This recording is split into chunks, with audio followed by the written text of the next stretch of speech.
Welcome to another edition of the Invisible Wheelchair Podcast. I'm Donald Grodoff, family coach with FamilyOCD.com and FocusedHealthyFamily.com. In the Invisible Wheelchair Podcast series, I delve into the hidden characteristics of OCD, anxiety, and anxiety disorders.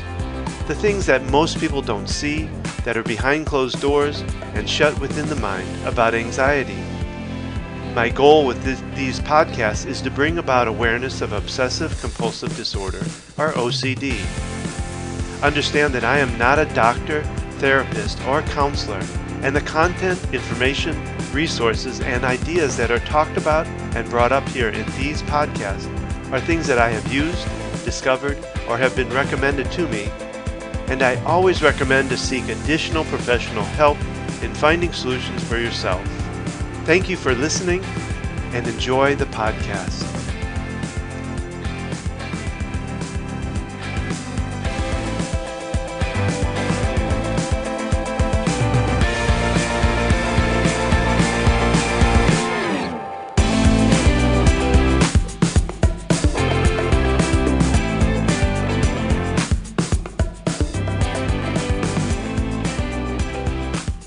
This podcast was recorded on June 20th, 2017. This is podcast number 12, called Compensation, Compensation, Compensation. Last podcast we talked about, do I go to drugs? Talking about using drugs as a treatment for OCD. And we've talked about different treatments for OCD. Well, this is a little bit on the other side of it. This is talking about how we actually can feed and grow OCD through compensation, and I'll explain what that is. But what I know of is caregivers, parents, family can actually feed OCD by doing what is called compensation. So what is compensation? Well, let me first give you kind of the dictionary versions of compensation, and then I'll talk about what I see it as based on OCD. So under the definition of it, number one, the act of compensating or a state of being compensated. Number two, something such as money given or received as payment or reparation as for a service or a loss. Number three, biology, the increase in size or activity of one part of an organism or organ that makes up for the loss or dysfunction of another. Psychology, behavior that develops either consciously or unconsciously to offset a real or imagined deficiency as in personality or physical ability. So let me just talk about what I learned about compensation from my own personal experience with my daughter with OCD. What compensation is, in reference to OCD, is when a family member or a parent, the family itself, or a caregiver actually does things out of the ordinary that they wouldn't normally do for anybody or for a person to be able to keep someone with OCD from flaring up, from going off the charts. In other words, I'll give you some examples that we did for my own daughter in compensating.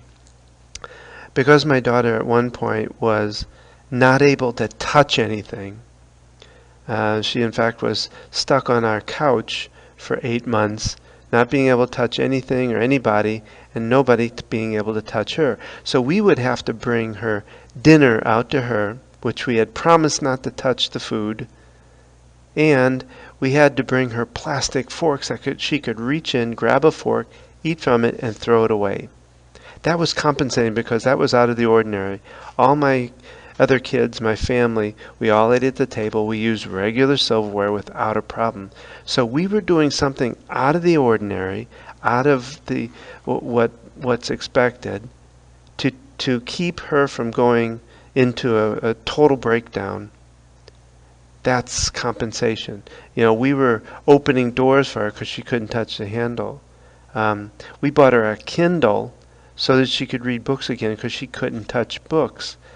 But the Kindle she could touch because she believed it was a new device And there was something in her mind that told her that, well, it hadn't been touched then.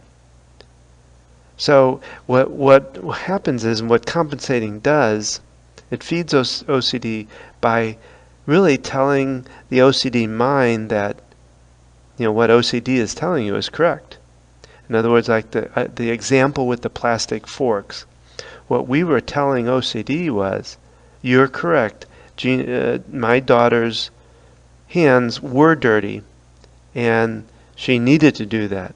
So we were telling OCD a false statement, because my daughter's hands were not dirty, and she was not dirty, and she could physically touch things, but her mind was keeping her from it. So by continuing this, giving her the fork, the plastic forks that she could grab out on her own, out of the box, we were continuing to feed that OCD and telling it, it's right, she is dirty. It tells the OCD that, as I state here, it must be correct that your hands are dirty, so you need to have plastic throwaway forks because they become dirty from your hands. And that is the message that we sent to OCD when we compensated for the forks. And we learned this kind of the hard way, because my daughter would refuse to really do the therapy that we worked with. We had a therapist coming to our house because my daughter couldn't get out of the house, another compensation. And my daughter was refusing to work with her. And we were trying to figure out how to do this ERP therapy, which ended up being one of the best things we did. But finally, she would refuse and just go off, and we wouldn't do anything about it. And finally, the therapist told us that we had to make a decision. We had to stop the compensation in order for her to be able to progress forward. Because if we kept compensating, we kept feeding it, OCD would just grow, which it was growing. It was growing fiercely. So we had to make the decision. It was not a easy decision to stop compensating. And let me give you some of the different types of compensation, because what I gave you some examples of compensation itself, but the types. So one of the ones, I'd say one of the big ones, is reassurance. One of the things we compensated in, tried not to, but sometimes did. Again, you got to think about this is a lot of times it's late at night when these things happen. You just want to go to bed. So you tend to compensate because you don't want to have to go through a 2 or 3 or 4 hour struggle just to get to bed. But reassurance is a big one. My own daughter used to wait for me outside the bathroom and then ask me 1,000 times if I had washed my hands properly. And I had, but I wouldn't respond, and she would follow me around and follow me around and follow me around, asking me the same question over and over if I had washed my hands properly. So reassurance really feeds the OCD again, because if I answered her, if I would have said, yes, I washed my hands, well, that just tells her that she was correct in having to check on me to see if my hands were dirty, when that's not something you normally would do, or she would do, or we would do. Avoidance is another one. Avoiding the situation so that you don't have to hear the screaming and the yelling. That doesn't help any. Lying, telling untruths, we did that both good and bad. We a lot of times had to tell some what I would call white lies, or whatever you want to call it, because we just had to get past whatever it was. And if we told her one thing, it would shut her up. So that was a bit of compensation. Allowing the person to do things that they wouldn't normally do, like allowing her to be on the couch for 8 months was compensating. Doing activities that would not normally have been done. any activity, so, making exceptions for that person only that you would not normally make for anyone. So those are just a couple of types. I don't know if I've covered each one, but what you have to think about if you're working with somebody with OCD right now is, what are you doing that you would not normally do for that person or any other person, like in your family or friends or whatever? And how is it, if it's affecting you, then it has to change. Now, there are ways to do it. In ERP, it can be a very methodical, time-consuming method. What we had to do, as an example with my daughter, was we had to make out a list of things that she had to work on, triggers that she had to overcome through the ERP therapy.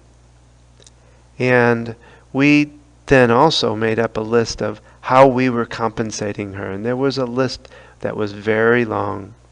But what we had to do with her, we didn't want to just cut off compensations completely. That would have just sent her into a rage.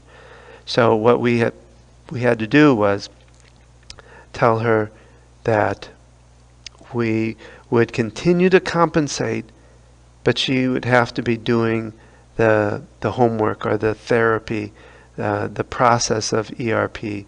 She would be having to make steps. And as long as she was making the steps, we would compensate, and then slowly but surely work on each one of those compensates to overcome them. And it was a tough decision. It was a hard decision, but it was one we had to make.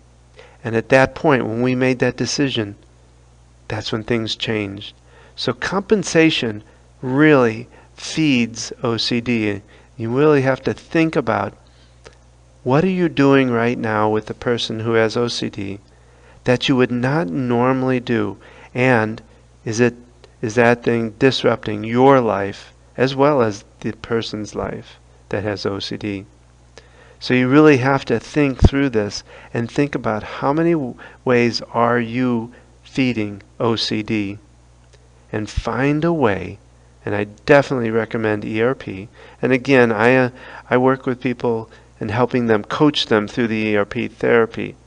And I'd be happy to do that for you. But you have to think about the steps, the compensations, the triggers. You got to be able to really think through, how are you doing these activities that is feeding OCD. So that's about compensation. I'd be happy to help you out any way I can. And I thank you. Have a great day.